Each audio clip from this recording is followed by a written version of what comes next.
आपको यदि स्मरण हो तो जब हम प्रथम स्कंद की चर्चा कर रहे थे तो एक प्रसंग उपस्थित हुआ था कि सम्यक प्रकार से, सही प्रकार से तीर्थ के सेवन का फल क्या है? तीर्थ में रहने वाले किसी संत का दर्शन हो जाए। यदि आपने सम्यक प्रकार से, सही विधि से यदि तीर्थ का सेवन किया है। और कल विराम के क्षणों में थोड़ी सी चर्चा हमने इस विषय पर की कि सही प्रकार से तीर्थ का सेवन कैसे करना चाहिए। तो उचित रीति से यदि आपने तीर्थ का सेवन किया है तो उसका फल ये होगा कि वहां रहने वाले किसी संत का दर्शन होगा।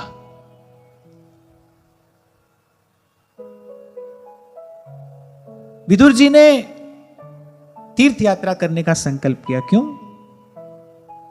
तीर्थ से पुण्य लाभ होता है, ये तो निश्चित है। तीर्थ नहावे एक फल, और वो एक फल पुण्य है। और फिर कबीर जी ने कहा कि भाई सही प्रकार से तीर्थ का सेवन करेगा तो फिर संत मिले। संत के मिलने के 4 फल हैं, संत मिले फल 4, धर्म, अर्थ, काम और मोक्ष। यहां मोक्ष से अभिप्राय क्या है कि भाई संत का संग करेगा तो संसार की वासना से मुक्ति हो जाएगी, प्रभु से मिलने की इच्छा जगेगी, और प्रभु से मिलने की इच्छा सदगुरु तक पहुंच जाएगी। फिर सदगुरु मिले अनंत फल, कहे कबीर विचार। इसीलिए विदुर जी ने तीर्थ यात्रा का संकल्प किया। पुण्य पुंजीभूत हो, पुण्य पुंज बिन मिलहि किसंता, और सतसंगति संस्कृति करे अंता। संत मिले, और विदुर जी ने वस्तुतः सही प्रकार से तीर्थ का सेवन किया। सत्व गुण बढ़ा, और बस ऐसे ही चलते चलते पहुंच गए श्री यमुना जी के किनारे, और यमुना जी के किनारे श्री उद्धव जी का दर्शन हुआ। श्री उद्धव जी ने भी बड़ा सम्मान किया विदुर जी का, क्योंकि वो जानते हैं कि कितना सुंदर साधु स्वभाव है विदुर जी का। उनके हृदय में भी भगवान के श्री चरण कमलों की भक्ति के अतिरिक्त और कोई इच्छा नहीं है, और कोई कामना नहीं है। और फिर ध्रुवदास जी कहते हैं, इष्ट मिले और मन मिले, और मिले भजन रस रीति। जिससे मन मिले उससे हृदय की सारी बातें खोल कर कह देनी चाहिए, उससे कोई कपट, कोई दुराव नहीं करना चाहिए। मन मिले तो बस। संसार में विडंबना यही है, तन तो मिलता है पर मन नहीं मिलता है। यहां मन नहीं मिलता, यहां मन का मिलना कठिन है। हजारों लोगों की भीड़ आपके जीवन में हो सकती है, पर किसी एक ऐसे व्यक्ति का मिलना कठिन है जिस पर आप आंख बंद करके भरोसा कर सको। ऐसे किसी का मिलना यहां कठिन है, मुश्किल है। मन का मिलना कठिन है। तो उद्धव जी और विदुर जी का मन मिला, परस्पर एक दूसरे को गाढ़ आलिंगन दिया। दोनों के नेत्रों से भाव के अश्रु झरने लगे, और सत्संग आरंभ हो गया। भाई दो भक्त मिलेंगे तो होगा क्या? दो भक्तों के बीच में भगवान ही तो प्रकट होंगे। श्री डोंगरे जी महाराज तो ये बात प्राय करके कहा करते थे। वो कहते थे, सर्वाधिक आनंद इस लोक में प्रकट ही तब होता है जब भगवान के 2 भक्त मिलते हैं। जब प्रभु के 2 प्यारे भक्त मिलेंगे, जब 2 संत मिलेंगे, तो उस समय यहां इस लोक में, इस संसार में परमानंद प्रकट होता है। कल भी मैं आपको यही निवेदन तो कर रहा था। श्रीमद् भागवत में आद्योपांत है क्या? 2 महापुरुषों का सत्संग ही तो है। महापुरुष मिले हैं और भगवान की चर्चा हो रही है।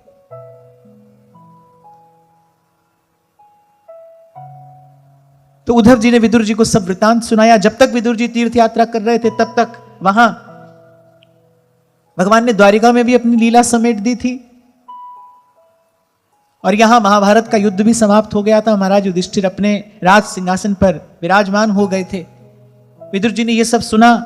जब कुरुवंश के नाश का समाचार सुना तो मन को थोड़ा दुख हुआ, पीड़ा हुई, पर हरि इच्छा भावी बलवाना, भगवान की इच्छा को प्रणाम करके, भगवान की लीला को नमन करके फिर श्री विदुर जी ने उद्धव जी से पूछा, प्रभु की कोई चर्चा करो, श्री कृष्ण की कोई चर्चा करो। आप श्री कृष्ण के परम सुहृद हैं, सखा हैं, मित्र हैं, कृपा पात्र हैं। भगवान ने सदा आपको अपने अंग संग रखा है। आप भगवान के नित्य पार्षद हैं, बड़े निकट से देखा है आपने, उनको जाना है। अभी उस दिन हम बात कर रहे थे ना, स्वरूप तो दूर से देखा जा सकता है, पर स्वभाव जानने के लिए तो पास रहना पड़ता है, निकट रहना पड़ता है। तो उद्धव जी भगवान का स्वरूप भी जानते हैं और भगवान का स्वभाव भी जानते हैं। अब मेरे विषय में वास्तविक जानकारी तो भाई उसी से मिल सकती है ना जो सदा मेरे पास रहता हो। दूर से तो केवल स्वरूप दिखाई पड़ता है, पर स्वभाव की जानकारी तो उसी को होती है जो पास रहता है। वही वही मेरे बारे में आपको सही सही बता सकता है जो पास रहता है। तो विदुर जी ने कहा आप पास रहते हैं, आप संग रहते हैं, आप अंग संग रहते हैं भगवान के। देखो भगवान भक्तों के अंग संग रहते हैं, भक्त भगवान के अंग संग रहते हैं, यानी आप भगवान के अंग संग रहते हैं। उनकी कुछ बात बताइए। और मैं आपको उस दिन भी कह रहा था, एक भागवत के मुख से भागवत सुनने का आनंद कुछ और है। जब कोई भक्त भगवान की बात बताता है, जो भगवान की कृपा से भगवान को स्वरूप स्वभाव से जानता है कुछ, वो जब भगवान की बात बताएगा, उसके मुख से निकला हुआ शब्द अमोघ है। वो आपके हृदय में क्या करेगा? वो आपके हृदय में प्रेम का, भक्ति का बीज डाल देगा। इसीलिए ध्रुवदास जी ने कहा, सेवा आरती रथ भ्रमण फलत है काल ही पार, भक्त संग छिन एक में दीत भक्ति उपजा, दीत भक्ति उपजा। अब देखो क्या महिमा है साधु के संग की, यानी भक्त संग छिन एक में, एक क्षण में फिर भक्ति उपजा। वो मिलेगा, वो कुछ कहेगा, उसके मुख से जो शब्द निकलेगा वो कान से आपके भीतर जाएगा और बस आपके हृदय की भूमि पर बीज पड़ गया। और बीज पड़ जाए तो भाई आज नहीं तो कल फलीभूत हो जाता है। साधारण बीज भी पनप जाता है और भगवान की भक्ति तो सनातन बीज है, उसका तो नाश कभी होता नहीं, हो सकता नहीं। बस इतना बानक बन जाए भगवान की कृपा से, कोई ऐसो रे भेटे संत, इतना बानक बन जाए, कोई ऐसो रे सुखदाई, इतना बानक बन जाए, जिन हरि की कथा सुनाई, तिस भेटे गति होए हमारी, तिस भेटे गति होए हमारी। अच्छा देखो, जब तक यहां वहां की बात होती रही, उद्धव जी ने कौरवों का समाचार सुनाया, यादवों का समाचार सुनाया, जब तक यहां वहां की बात होती रही, विदुर जी के मन में कभी शोक है, कभी पश्चाताप है, कभी ग्लानि है। और जैसी भगवान की वार्ता शुरू हुई, आनंद की वर्षा होनी आरंभ। तभी तो साधु कहते हैं भाई हरि की कथा ही कथा, बाकी सब व्यथा। कथा कहने और सुनने वाले दोनों पवित्र भी रहते हैं और प्रसन्न भी रहते हैं। संसार की वार्ता करने वाले दोनों ही रोते हैं, क्योंकि वो है ही व्यथा, वो व्यथा ही तो है। आपसे एक बार मैंने कहा था ना, बुरी बात हो तो भी कहने सुनने वाला रो रहा है, अच्छी बात हो, अगर अच्छी बात भी हो, कोई उपलब्धि की बात हो, तो भी कहने वाला थोड़ी देर के लिए भले प्रसन्न हो जाए, सुनने वाला तो भीतर ही भीतर रो ही रहा होता है। तो यहां तो व्यथा ही व्यथा है, भगवान की कथा कथा। आप देखो, जब तक यहां वहां की बात होती रही, कौरवों यादवों की चर्चा जब तक होती रही, महात्मा विदुर के मन में दुख है, शोक है, ग्लानि है। जैसे ही भगवान की चर्चा आरंभ होगी, देखो आनंद की वर्षा होनी आरंभ हो जाएगी। निर्णय तो आपका है। इसीलिए मैंने अभी थोड़ी देर पहले आपसे पूछा, ये देखो मन चाहता क्या है। आप ये ना कहो, आप ये ना कहो कि हम नहीं चाहते थे पर हमको करना पड़ा। नहीं नहीं, इसको स्वीकार करो कि आप चाहते थे तभी आप कर रहे हो। आज किसी ने पूछा, अच्छी बात है कि एक अहमता ममता ये जग में अति दुखदाई, फिर ये पहचान तो कर पा रहे हैं पर कुछ कर नहीं पा रहे हैं। कभी कभी तो ये अहमता ममता और गहरी दिखाई देती है, दुख देती है, पर अपने आप को असमर्थ पाते हैं। क्या करें? अरे भैया, बड़े बड़े सौभाग्यशाली हो, सही रास्ते पर तुम्हारा पैर पड़ गया है, तभी तुमको ये दिखाई पड़ रहा है। आप देख पा रहे हो कि मेरी अहमता और ममता का बंधन कितना गाढ़ा है। रोग दूर होने की स्थिति में सबसे पहली बात आवश्यक यही तो है कि रोग दिखाई पड़ जाए, रोग मिल जाए। बहुत बार तो बड़ी देर तक रोग ही नहीं मिलता। दो बातें इसमें बहुत अच्छी हैं। एक तो आपको अपना दुर्गुण दिखाई पड़ रहा है, और दूसरा आप ये भी समझ पा रहे हैं कि आप असमर्थ हैं, आप कर नहीं पा रहे हैं। अब करेंगे क्या? दुख भी है और उसको आप दूर भी नहीं कर पा रहे हैं, फिर दौड़ोगे ना भगवान की ओर। ऐसे ही तो भगवान की ओर चला जाता है, ऐसे ही तो भगवान की ओर मुड़ा जाता है, ऐसे ही जीव मुड़ता है भगवान की ओर। संसार का दुख, संसार की पीड़ा धकेलती है प्रभु की ओर। इसीलिए अब आंचल फैलाकर भक्त मांगते हैं भगवान से, प्रभु हमको यही विपत्ति देना, क्योंकि इसमें आपका दर्शन होता है। बलिहारी उस दुख के पल पल नाम रटा। अब देखो, कोई भी युग हो, वहां माता कुंती ने यही याचना की, यहां कबीर यही कहते हैं। पर अभी की अगर हम बात करें तो स्वामी शरणानंद जी महाराज की वाणी में आपको सुनाता रहता हूं। वो कहते थे भाई सबका उपकार चुका दूंगा, इस दुख का उपकार कैसे चुकाऊंगा, इसने दुखहारी भगवान से मिला दिया है। आप अपना रोग देख पा रहे हैं, बड़ी अच्छी बात है ये, माने सही मार्ग पर आपका पैर पड़ गया है। अरे जन्म बीत जाते हैं भाई, ये अहमता और ममता का बंधन लगता ही नहीं। तो आप ये ना कहो कि हम नहीं चाहते थे करना पड़ा, आप पहले इसको स्वीकारो। हाँ हम संसार चाहते हैं तभी संसार में पड़े हैं, जिस दिन भगवान को चाहेंगे उस दिन भगवान मिलेंगे। हम भगवान को चाहते नहीं है। आपको लगता है भगवान से मिलने की इच्छा कोई ऐसे ही बड़ी साधारण सी वस्तु है, ऐसे मिल जाती है भगवान से मिलने की इच्छा? मन तो एक है ना भाई, और एक मन या तो जगत की इच्छा करेगा या जगन्नाथ की, या तो उसको माया की इच्छा है या मायापति की, दोनों की एक साथ नहीं हो सकती। जहां राम तहां काम नहीं, जहां काम नहीं राम, दोनों एक साथ नहीं रह सकते। तो आप ये ना कहो कि भाई हम तो नहीं चाहते, संसार पर रहना पड़ रहा है, हमको ये सब करना पड़ रहा है। नहीं, आप चाहते हो, और गहरे उतरो, भीतर जाकर देखो, आपको मिलेगा, आपको इस रोग का कारण मिलेगा, फिर उसको दूर करना है। तो जिसने भी ये पूछा, मैं आपको अपनी ओर से इतना ही कह रहा हूं कि आप चिंता ना करो, आपका सही रास्ते पर पैर पड़ा है, आपको अपना दुर्गुण भी दिख रहा है, आप अपनी दुर्बलता भी देख रहे हो, अपना दुर्गुण भी देख रहे हो, अपनी दुर्बलता भी देख रहे हो। अब तो आपको केवल एक कार्य करना है, यहां से निराश होकर आशा एक राम जी से दूजी आशा छोड़ दे, नाता एक राम जी से दूजा नाता तोड़ दे। और आज तो चर्चा यहीं से आरंभ हुई। अब बताओ कितना सीधा सरल सा तो रास्ता है, इसमें तो कोई कठिनाई नहीं है। अगर जैसे ही विदुर जी ने भगवान के विषय में पूछा, श्री कृष्ण कौन है? उद्धव जी के परम प्रियतम है, उनके प्राण सखा है। उद्धव जी को बड़ा गहरा स्मरण हुआ आया, हृदय भर आया, कुछ देर के लिए तो नेत्र मुंद गए, भूल नहीं पाए। भगवान अपने भक्त का ये लक्षण बताते हैं, मत गुण श्रुति मात्रेण मयि सर्वगुहाशये मनोगतिरविच्छिन्ना यथा गंगाम्बुसोम्बुधौ। भगवान कहते हैं भाई जैसे मेरे बारे में सुने, नंददास कहते हैं कृष्ण नाम जपते श्रवण परवाली, भूल गई भौन मैं तो बाबरी भैरी, भूल गई भौन मैं तो बामरी भैरी।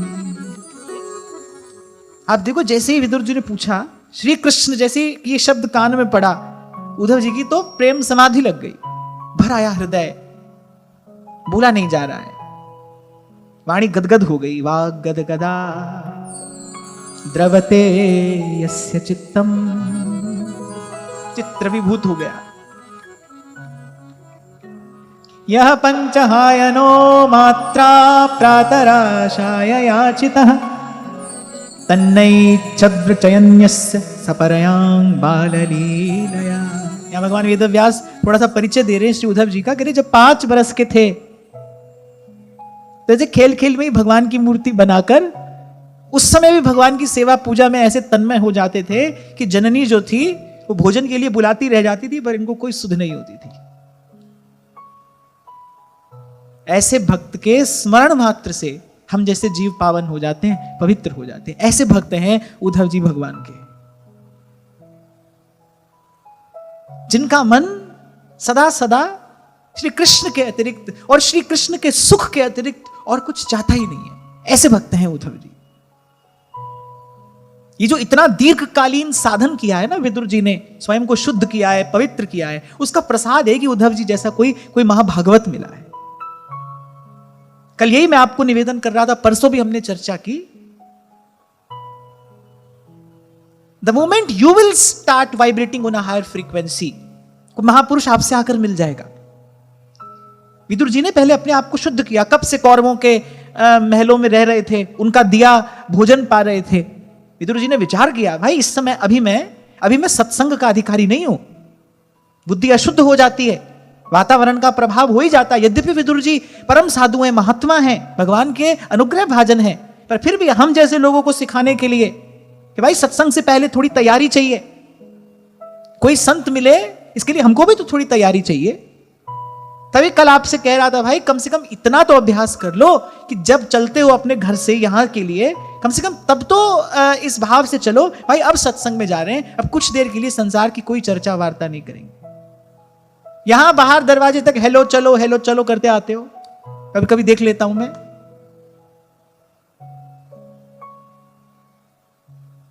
बहुत दिन पहले तो आपने सबने कहा था कि भाई अब यहां पर फोन नहीं लेकर आएंगे, तो नहीं लेकर आते।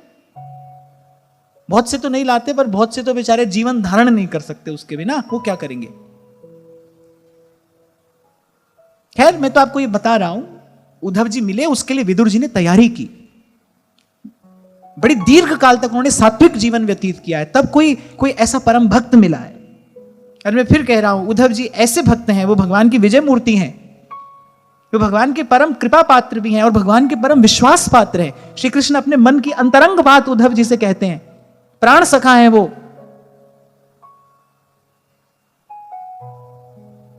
और ऐसे भक्तों के स्मरण मात्र से हमारे जन्मों के पाप नष्ट हो जाते हैं, हमारा मन निर्मल हो जाता है, बुद्धि शुद्ध हो जाती है। तो उद्धव जी के चरणों में प्रणाम करते हुए आप देखो, भगवान वेद व्यास जी को भी उद्धव जी की उस सुमधुर भक्ति का स्मरण हुआ है, तभी तो ये श्लोक लिख दिया। बोले अरे तो जब 5 वर्ष के थे तभी खेल खेल में भगवान का विग्रह बनाकर और भगवान की पूजा अर्चना में इतने तन्मय हो जाते थे कि देह की सुध नहीं रहती थी इनको। जननी बुलाती रह जाती थी, अरे भोजन कर ले बेटा, और वो भगवान की पूजा में, आराधना में तन्मय है। उद्धव जी ऐसे भक्त हैं जिनका रोम रोम कृष्ण है, कृष्ण है, कृष्ण है, और कृष्ण हम पर प्रसन्न है। मैं आपकी मेरी बात कर रहा हूं, श्री कृष्ण हम पर प्रसन्न है, उनके प्राकट्य की ये पावन बेला है और श्री कृष्ण की कृपा से हम उनके ऐसे प्यारे भक्तों का स्मरण कर रहे हैं। भगवान प्रसन्न होते हैं तो क्या देते हैं, अपने भक्तों का संग ही तो देते हैं। श्रीमद् भागवत के आश्रय में बैठकर हम ऐसे भक्तों का संग कर रहे हैं, श्री कृष्ण हम पर प्रसन्न है। ऐसे श्री भगवान को बारंबार प्रणाम है, बारंबार प्रणाम है, बारंबार प्रणाम है। सकथं सेवया तस्य कालेन जरसंगतः पृष्टो वार्तां प्रतिब्रूयाद् भरतु पादावनुस्मरन्। और बोले अब तो भगवान की सेवा में रहते रहते वृद्ध हो गए हैं, और ऐसा स्मरण भगवान का हुआ, प्रभु के चरण कमलों का ऐसा स्मरण हुआ, या चित्त द्रवीभूत हो गया। थोड़ी देर के लिए तो भगवान के विरह से व्याकुल हो गए। आप देखो, हमको कथा में थोड़ा आनंद मिलता है, कथा की कृपा से, सत्संग का सुख हमको मिलता है सत्संग की कृपा से। कुछ दिन सत्संग ना मिले तो मन व्याकुल होने लगता है ना, स्मरण हो आता है इन क्षणों के सुख का। और आप देखो, वो तो सदा भोर से सांझ भगवान के संग रहे हैं, अंग संग रहे हैं। कैसे कैसे हृदय व्याकुल हो जाता होगा भगवान का स्मरण करके। भगवान को हंसते देखा है, बोलते देखा है, खाते पीते देखा है, उठते बैठते नाचते गाते देखा है भगवान को। और श्री कृष्ण का विग्रह तो ऐसा है भाई कि श्री कृष्ण स्वयं अपना रूप देखकर मोहित हो जाते हैं। भगवान का स्वरूप ऐसा है, आपकी मेरी तो क्या कहें, कि भगवान यदि स्वयं अपना प्रतिबिंब देखते हैं दर्पण में तो भगवान अपने रूप पर मोहित हो जाते हैं। देखो माई, सुंदरता को सागर, ऐसा सूरदास जी कहते हैं, सुंदरता को सागर जिसमें हर क्षण नित्य नवीन लहर उठती है, ऐसा श्री कृष्ण का माधुर्य, लावण्य, सौंदर्य, सौरस्य। और उद्धव जी के मन मधुकर ने तो नित्य निरंतर उसका हृदय भर भर कर पान किया है। आई जब भगवान का स्मरण होके आया तो हृदय एकदम व्याकुल हो गया, थोड़ी देर के लिए तो व्यथित हो गए। उद्धव जी स्वयं को संभाल नहीं पा रहे। समुहूर्तमभूत तूष्णी कृष्णाग्रिसुधया भृशं तीव्रेण भक्ति योगेन निमग्नः साधु निर्वृतः। जब चरण कमलों का स्मरण हुआ तो जैसे भंवरा रस से भरा हुआ कमल देखकर मतवाला हो जाता है ना, ऐसे मन मधुकर मतवाला हो गया श्री कृष्ण के चरणों का स्मरण करके। तभी परसों मैंने आपसे कहा था, आप भक्तों के जीवन में एक ही बात विशेष रूप से सदा देखोगे, वो थोड़ी थोड़ी देर के बाद आ जाएंगे भगवान के चरणों के निकट, क्योंकि उनकी जो चेतना है, उनकी जो आत्मा है, उसको परम विश्राम तो वहीं मिला है। अति दुर्लभ जग में, अति दुर्लभ जग में, अति दुर्लभ इन चरणों की छैया।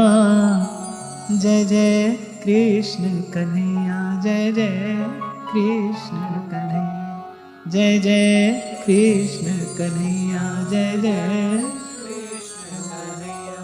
कह रहे 2 घड़ी तक मौन हो गए उद्धव जी। 2 घड़ी में कितने मिनट होते हैं? 2 घड़ी में 48। 1 घड़ी में 24 मिनट होते हैं। ये 2 घड़ी तक उद्धव जी मौन हो गए। नेत्रों से अविरल अश्रुधारा बह रही है, रोम रोम पुलकित है, कभी शरीर में कंपन होता है, फिर अपने आप को संभालते हैं, कभी भगवान के चरण का आलाप संलाप का, उस मधुर मिलाप का स्मरण हो आता है, थोड़ा हृदय व्यथित होता है, फिर अपने आप को संभालते हैं, फिर तीव्र भक्ति योग से आनंद मग्न हो गए। और एक और बात, जब भगवान का कोई ऐसा भक्त भगवान के भाव में डूबता है, ऐसा कोई एक भक्त, भगवान कहते हैं मद भक्ति युक्तो भुवनम पुनः, ऐसा एक भक्त फिर त्रिभुवन को पावन कर देता है।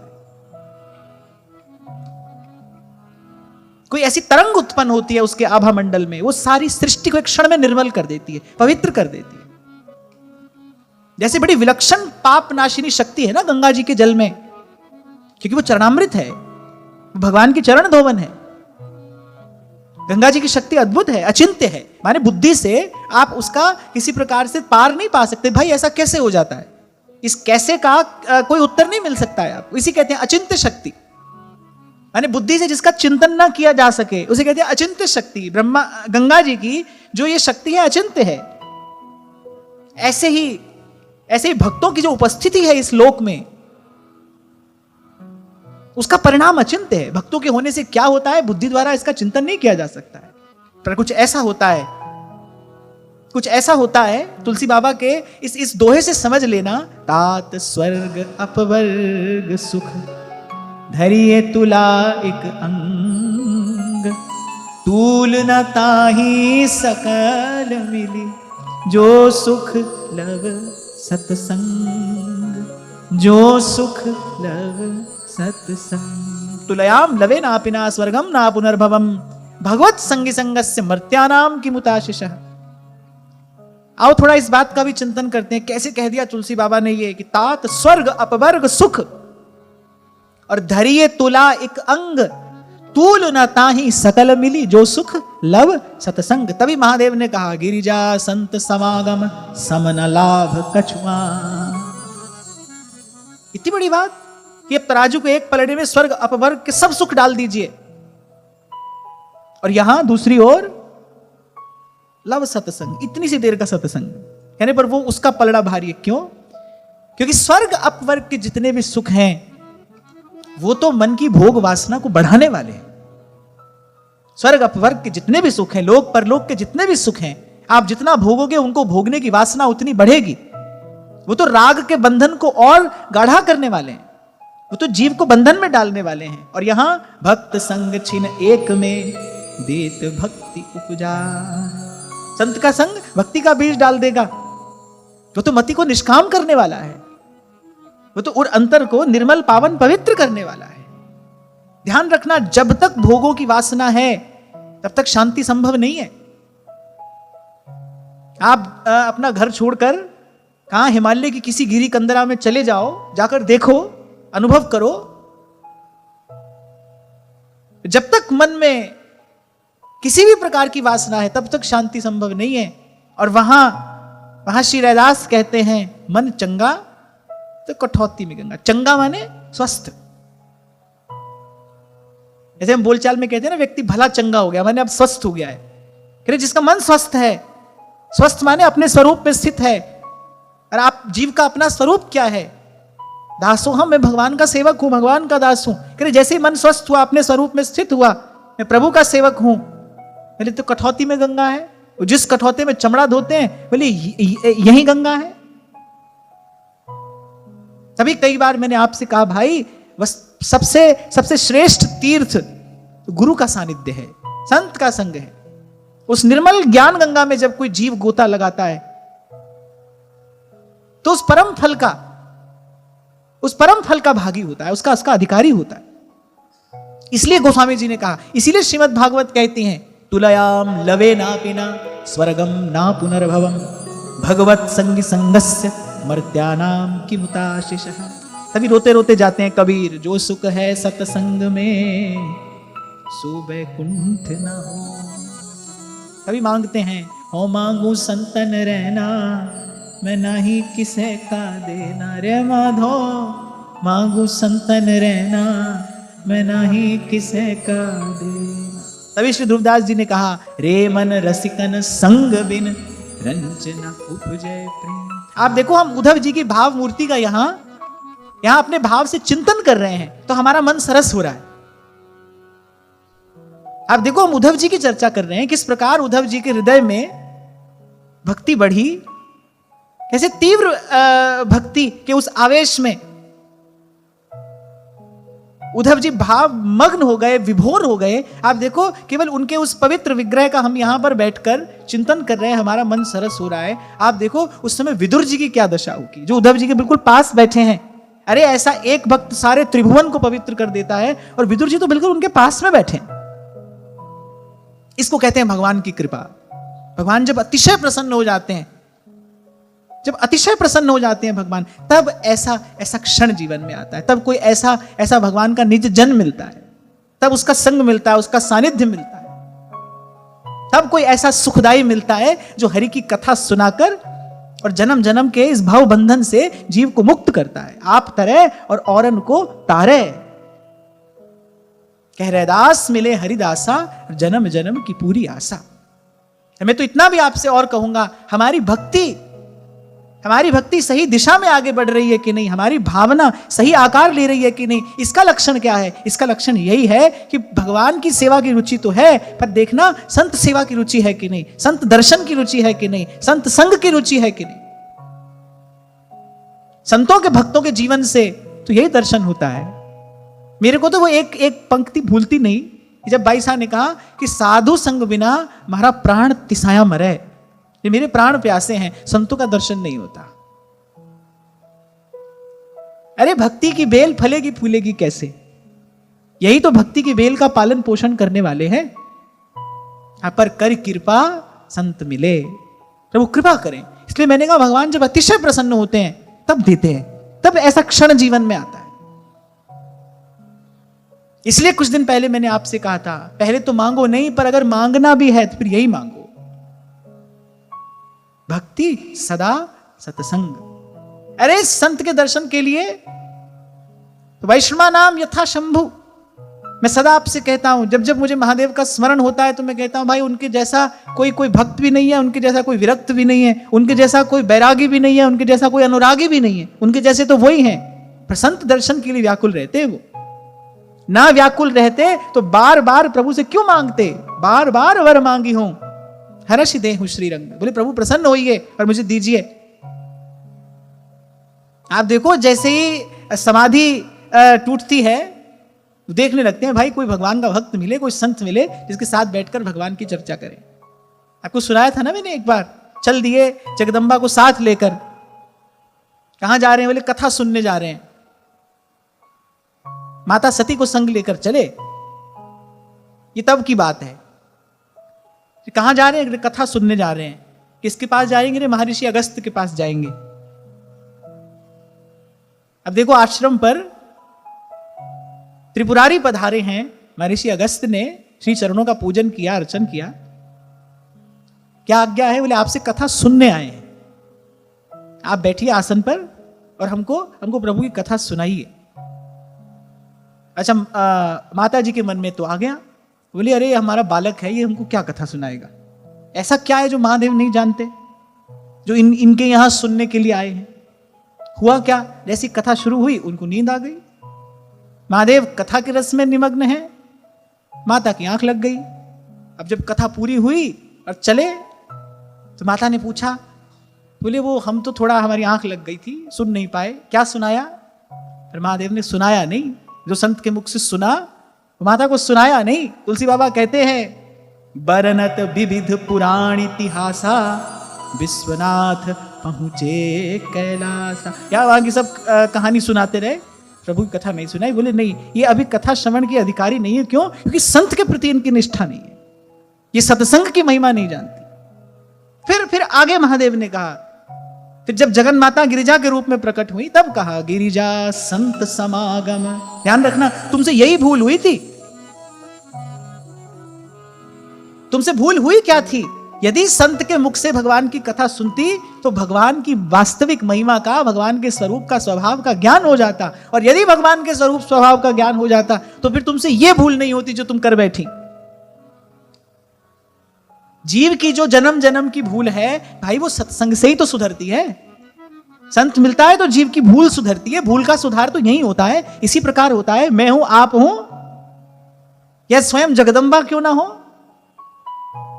पहले तो महादेव ने सुनाया नहीं। महादेव ने कहा नहीं, ये कथा श्रवण की अधिकारी नहीं है, इनके हृदय की भूमि अभी तैयार नहीं है। क्यों? क्योंकि संत के प्रति इनकी निष्ठा नहीं है। इनकी संत में साधारण बुद्धि है, सत्संग में साधारण बुद्धि है। माता ने सोचा, हमको क्या सुनाएंगे, हम सब जानते हैं। और तुलसी बाबा लिखते हैं, अरे बरनत विविध पुराण इतिहासा। जब माता ने पूछा, बहुत सारी बातें महादेव ने सुनाई, लेकिन प्रभु की कथा नहीं सुनाई, हरि कथा नहीं सुनाई। और बस ऐसी सुनाते सुनाते विश्वनाथ पहुंचे कैलासा। फिर जब गिरिजा के रूप में प्रकट हुई, फिर महादेव ने कहा, बोले देखो यही भूल तुमसे हुई थी। तुम्हारी संत और सत्संग में, उसकी महिमा में साधारण बुद्धि थी, इसलिए प्रभु को पहचानने में भूल हो गई।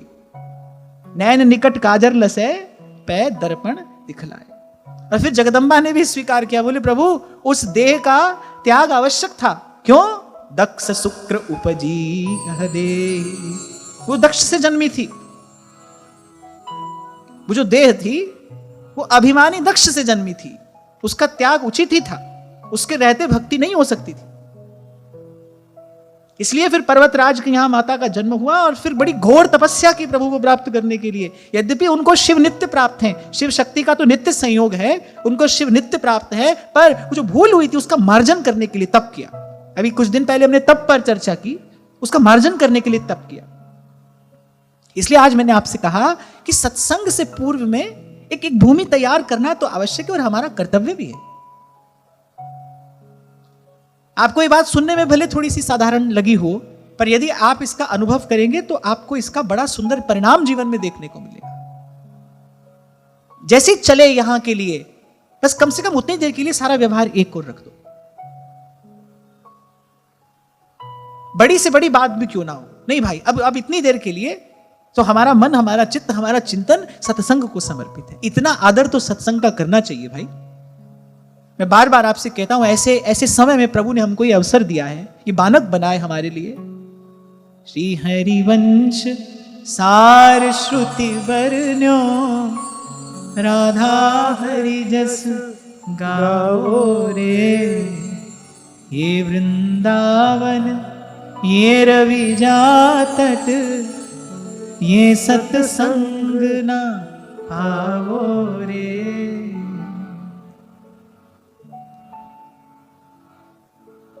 पुलकोद्भिन्न सर्वांगो, मुञ्चन्मीलदृशाशुचः, पूर्णार्थो लक्षितस्तेन स्नेह प्रसर संप्लुतः। आहा, कैसा दिव्य विग्रह उद्धव जी का। नख से शिख तक भगवान की भक्ति में, उस भक्ति रस में डूबे हुए, सरोबार छके हुए, यानी रोम रोम पुलकित है, जैसे किसी ने पूरे श्रीअंग पर पुखराज जड़ दिए हो, ऐसा उद्धव जी का विग्रह है। और उद्धव जी का ऐसा दर्शन करके अब विदुर जी कोई अछूते रहते हैं इस भाव से। प्रेम तो संक्रमित होता है ना, ये भाव तो संक्रमित हो जाता है। I mean this is so infectious, फैलता है, ये प्रसारित होता है। यहां एक बात मुझे और भी कहनी है, प्रेम को प्रचार की आवश्यकता नहीं है। प्रेम को प्रचार की आवश्यकता नहीं है। अरे वृंदावन के रसिकों ने तो किसी भी स्थिति में वृंदावन नहीं छोड़ा, पर लेकिन बात तो दूर तक पहुंच गई ना। खुशबू को हाथ में उठाकर द्वार द्वार नहीं ले जाया जाता। बहती हुई पवन जो है वो खुशबू का, सुवास का प्रसार कर देती है। प्रेम प्रसारित होता है, प्रेम का प्रचार नहीं होता। आज से पहले भी और आज के बाद भी कोई ये ना समझे हमने महाप्रभु जी के धर्म का प्रचार किया है। नहीं, महाप्रभु जी के धर्म को प्रचार की कोई आवश्यकता नहीं है। तो नित्य सिद्ध वस्तु है। चंद्र मिटे, दिनकर मिटे, मिटे त्रिगुण विस्तार, और दृढ़ व्रत श्री हरिवंश को मिटे न नित्य विहार। वो तो नित्य सिद्ध वस्तु है। श्री जी की कृपा की पवन चलेगी और इस सुवास का जिस दिशा में वो प्रसार करना चाहेंगी इसका प्रसार हो जाएगा।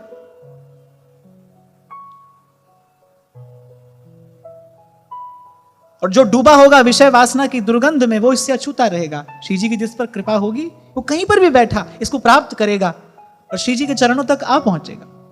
बिना कृपा श्री राधा रानी क्यूब शरण हितजू की पावे, नहीं नागरी दास जी लिखते हैं। श्री जी की कृपा की बयार चलेगी और ये प्रेम प्रसारित होता आया है और होता रहेगा। कोई ना समझे मैंने इस धर्म का प्रचार किया है, और ना ही कोई प्रचार की वस्तु है ये, ना इसको कोई प्रचार की आवश्यकता है। यहां तो ध्रुवदास जी कहते हैं, बार बार कहते हैं, पिए प्यारी को प्रेम रस सकहीं तो मन मेरा, बिन ध्रुव ने ही भाजन ही रंग न दीजे ढार, रंग न दीजे ढार। मैं क्यों बार बार आपसे कहता रहता हूं कि भाई भीतर वही बैठे जो सावधान होकर बैठ सकता हूं। एक भी व्यक्ति यदि कोई ऐसी वैसी चेष्टा यहां सामने बैठा मेरे करे तो क्या होता है, जो कहने वाला है कहीं ना कहीं उसके भीतर विक्षेप उत्पन्न होता है कि भाई ऐसे ही कहीं पर भी डाल देने के लिए ये रस नहीं है। ये परमहंसों की संहिता है। आप देखो, जन्म जन्म के साधन के बाद महापुरुषों को यहां कोई संत भक्त मिल रहा है। कितना दीर्घ काल तक विदुर जी ने साधन किया, सत्वगुण अर्जित किया, तब उद्धव जी मिले हैं, तब थोड़ी देर का सत्संग मिला है, तब मिला है कोई कृष्ण की कथा सुनाने वाला। और मैं फिर कह रहा हूं, कोई प्रचार की वस्तु नहीं है।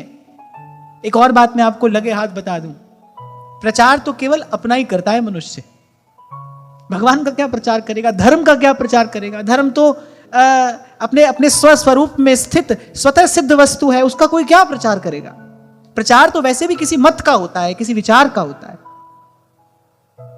और जीव इतना कुटिल है, स्वभाव तो दुष्टा, वो इतना कुटिल है, वो नाम किसी का भी ले, राम का ले, श्याम का ले, किसी का भी नाम ले, पर प्रचार तो भाई वो अपना ही करता है। प्रतिष्ठा तो वो अपनी ही करता है और अपनी ही चाहता है।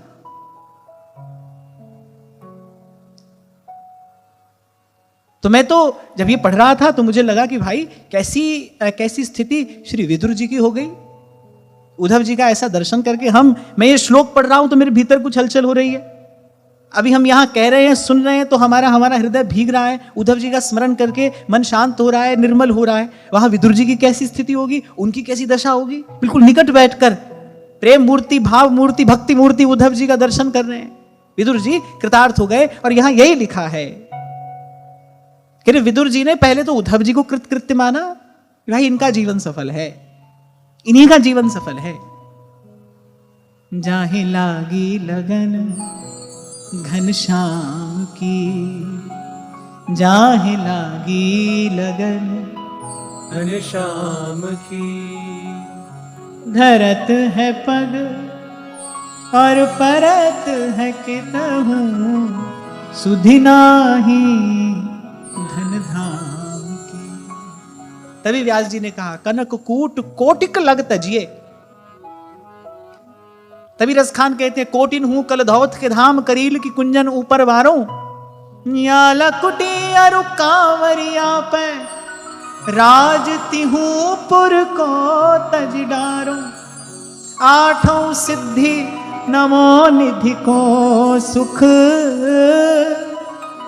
आठों सिद्धि नमो निधि को सुख, नंद की गाय चराए बिसान, रस खान सदा इन आखिन सो, ब्रिज के बन बाग तडाग निहारू।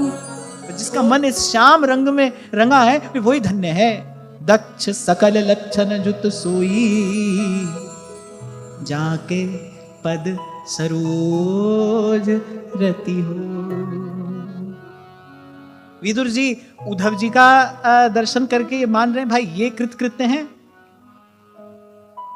और विदुर जी जिनका दर्शन कर रहे हैं वो तो स्वयं तो धन्य है ही। और आप देखो इन महापुरुषों की चर्चा करके यहां हम कृतकृत्य हो रहे हैं, यहां हम पावन हो रहे हैं। तभी थोड़ी देर पहले मैंने आपसे कहा कि भाई श्री कृष्ण प्रसन्न हैं, उनके प्राकट्य की ये पावन बेला है, प्रभु का जन्मोत्सव है, बधाई बढ़ती है। और भगवान ने हमको बधाई में देखो ऐसे अपने परम प्रिय दो भक्तों का संग दिया है प्रसाद में। सत्संग में देखो ऐसा क्षण आ गया, ऐसी चर्चा आ गई सहज में। ऐसे श्री भगवान को बारंबार प्रणाम है, बारंबार प्रणाम है, बारंबार प्रणाम है। अब उद्धव जी ने कुछ बोलना आरंभ किया। 2 घड़ी तक मौन बैठे रहे। विदुर जी उनके उस मूर्ति का ही दर्शन करते रहे। और इससे सुंदर दर्शन और हो ही क्या सकता है। कोई कृष्ण प्रेम में रंगा, कोई भगवत भाव में छका आपके नेत्रों के सामने बैठा हो, अरे वो तो भगवान के दर्शन से भी सुंदर दर्शन है, वो तो उससे भी मोहक है।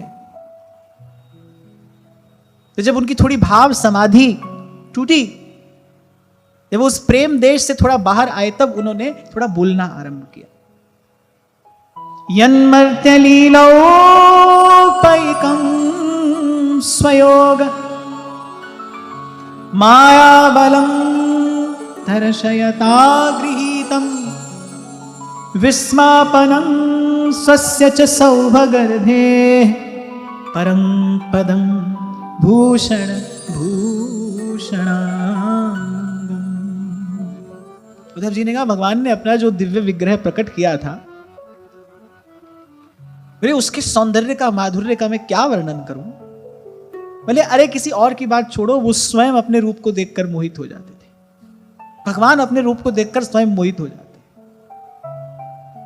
मैंने पूर्व भी आपको संकेत किया था, ये जो संसार का जो आकर्षण है, जो बार बार हमको खींचता है अपनी ओर और खींचकर ले जाता है वहीं जहां दुख है, जहां ग्लानि है, जहां भव का रोग है, बार बार ये संसार का आकर्षण हमको खींचकर ले जाता है वहीं। इस आकर्षण से मुक्त होने का एक ही उपाय है, प्रभु श्री कृष्ण के नखसिक स्वरूप का चिंतन, प्रभु के स्वरूप का ध्यान। श्री कृष्ण का स्वरूप ऐसा है।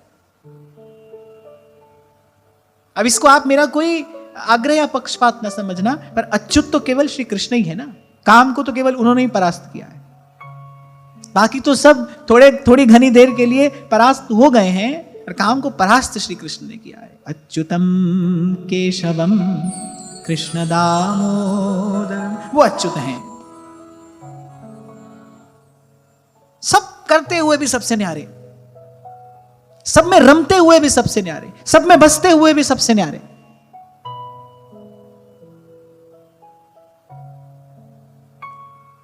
हम ऐसा कहां कर पाते हैं?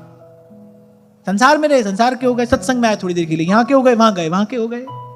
भगवान है सदा अपने स्वरूप में स्थित, सब करेंगे। तभी जो अज्ञानी हैं, जो माया से मोहित हैं, उनको साधारण मनुष्य समझ बैठते हैं। अरे हमारी जैसी सब क्रिया तो कर रहे हैं, साधारण मनुष्य समझ बैठते हैं। सब में रहते हुए सबसे न्यारे, सब में बसते हुए सबसे न्यारे, सब करते हुए सबसे न्यारे, निर्लिप्त, एकमात्र कर्ता होते हुए भी कर्तापन से मुक्त।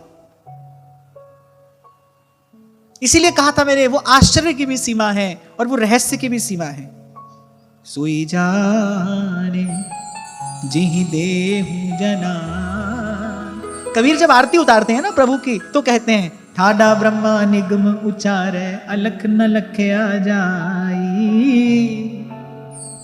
अब फिर कहते हैं बड़े कोई बूझे बूझन हारा, सोई जाने जिहि देहु जनाई। यहां पर आकर वाणी थकित हो जाती है। यहां पर आकर मुझे लगता है कि भाई बस अब और शब्द नहीं है मेरे पास, क्या कहूं आपको, कैसे कहूं, कैसे अपने मन की बात आप तक पहुंचाऊं। तो यहां तो भाई आकर मुझे मौन हो जाना पड़ता है और आपको संकेत ही समझना पड़ेगा। जैसे ध्रुवदास जी ने कहा, सिद्धांत विचार लीला पूरी कह देने के बाद फिर अंत में यही कहा, भाई हमने संकेत किया है जैसे रत्ती भर स्वर्ण से कोई सुमेरु का अनुमान कर ले, ऐसे। यहां तक आते आते फिर वाणी थकने लगती है, फिर शब्द नहीं रह जाता कोई कि वो कैसा है, तभी कबीर ने कहा, बोले बूझे बूझन हारा। तत् तेल नाम किया बाती, दीपक देह उजियारा। ज्योत लाए जगदीश जगाया, बूझे भूजन हारा। जी गोपाल तेरा आरता, जी दयाल तेरा आरता।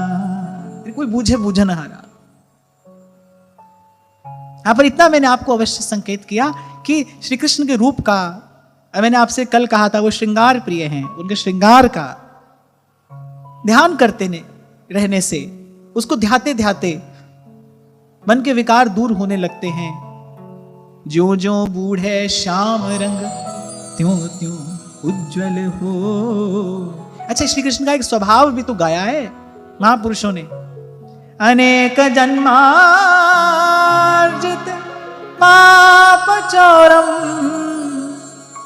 चौराग्रगण्यम पुरुषम नमामि। व्रजे वसंतम नवनीत चौरम, व्रजे वसंत। अनेक जन्मार्जित पाप चौरम, चौराग्रगण्यम पुरुषम नमामि।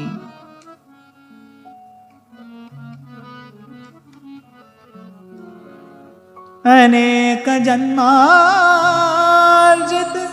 पाप चौरम, चौराग्रगण्यम पुरुषम नमामि। व्रजे वसंतम नवनीत चौरम, व्रजे वसंतम। और कहा विस्मापनम स्वस्य च सौभगर्धे, पहले अपने आप को भूल जाते थे और सौभाग्य और सुंदरता की पराकाष्ठा उस श्री विग्रह में है।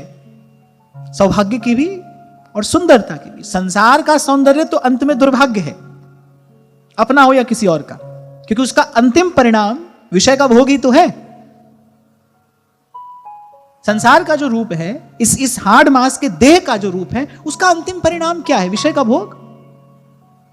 पूरी किताब लिख दो यहां पर प्रेम के नाम पर, आप देखो वो सारी धारा अंत में गिरती तो भोग के गर्त में है, वो जाती तो वही है। यहां कोई कहानी कैसी भी हो, कहीं से भी आरंभ हुई हो, पर उसका भाई विराम तो वही है ना। तो वो तो दुर्भाग्य है। पर भगवान का श्री विग्रह, भगवान का सौंदर्य, कह रहे सौंदर्य और सौभाग्य की सीमा है। जितना वो कोई उस सौंदर्य का ध्यान करे, उतना उसका भाग्य ऊंचा होता चला जाए, उतना वो बड़भागी होता चला जाए। तभी कवि बिहारी कहते हैं, जो जो बूढ़े श्याम रंग, त्यों त्यों उज्जवल हो, त्यों त्यों उज्जवल हो। तो सौभाग्य और सुंदरता की पराकाष्ठा भगवान के रूप में है। और फिर कह रहे हैं कि भूषण भूषण अंगम, भूषण भूषण अंगम, कह रहे जो उनके श्रीअंग है ना, वो तो आभूषणों के भी आभूषण है। कह रहे जब कोई आभूषण उनके श्रीअंग पर धराया जाता है, कह रहे उस आभूषण की शोभा बढ़ती है। और हमारे यहां तो ध्रुवदास जी कहते ही हैं, छवि के छिपाए वे को, रस के बढ़ाए वे को। बोले सखियां आभूषण क्यों धारण कराती है? छवि के छिपाए वे को और रस के बढ़ाए वे को। मैं तो कहता हूं आप राधा वल्लभ लाल का दर्शन करते हो, देखो सबसे मनमोहक झांकी सुबह मंगला में होती है। और हमारे श्री महाप्रभु जी को तो प्रिय ही विगलित श्रृंगार है, वही गाया है महाप्रभु जी ने।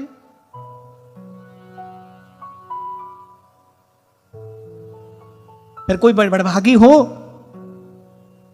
रसिकों का कृपा पात्र हो, रसिकों की कृपा का छीटा पड़ा हो, तो यह अनुभव होता है, क्योंकि रेमन रसिकन संग बिन रंच न उपजे प्रेम।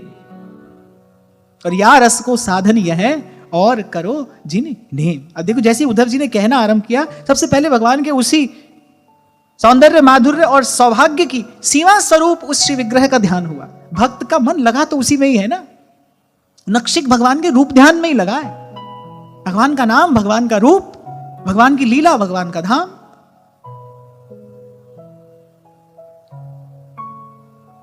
और इसके दीर्घ कालीन अभ्यास से फिर मन धीरे धीरे प्रभु के रूप में स्थिर होने लगता है।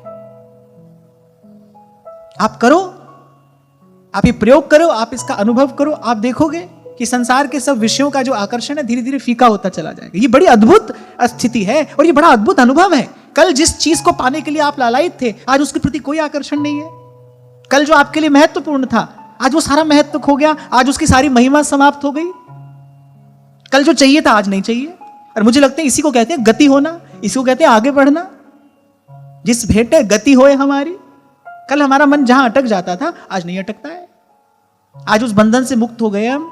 आज हम अपने आप को स्वतंत्र अनुभव कर रहे हैं। और गत सत्र में मैंने आपसे कहा था, this freedom is actual healing. This freedom, वो जो आकर्षण से मुक्ति है, वो जो वासना से मुक्ति है, यही तो आपको स्वस्थ करेगा।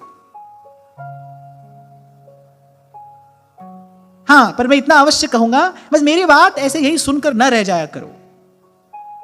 ये सब कहा जा रहा है किस लिए? करने के लिए। ये करने के लिए कहा जा रहा है। इसको करिए, देखिए, ऐसा ही होता है।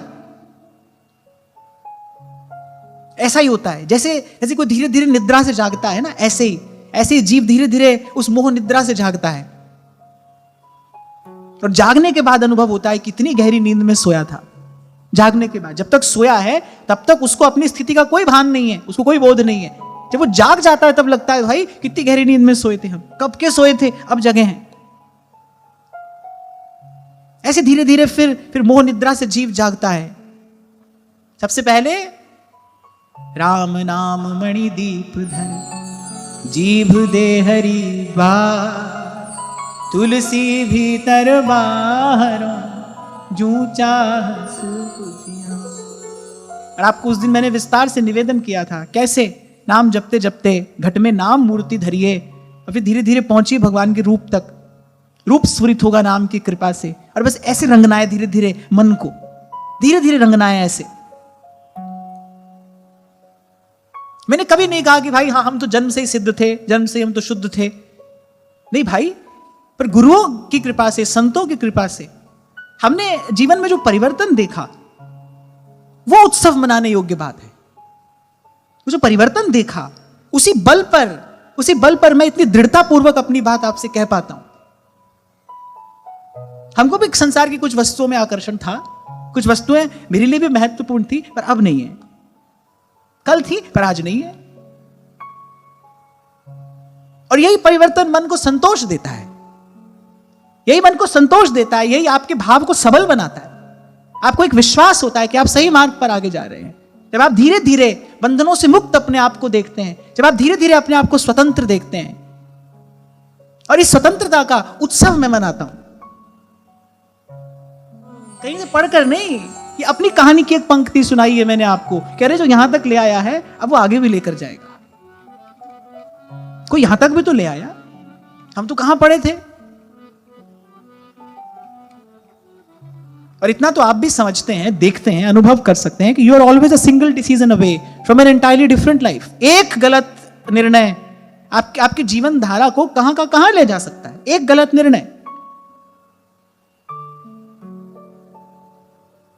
और एक क्या, अनेक गलत निर्णय लिए जा सकते थे। किसी ने संभाला ना, किसी ने संभाल की। तभी उस दिन आपसे कह रहा था भाई कोई और अनुभव है कि नहीं है, और इस बात का तो अनुभव अवश्य हुआ है। तो आज की वार्ता यही श्री जी के चरणों में निवेदन करता हूं।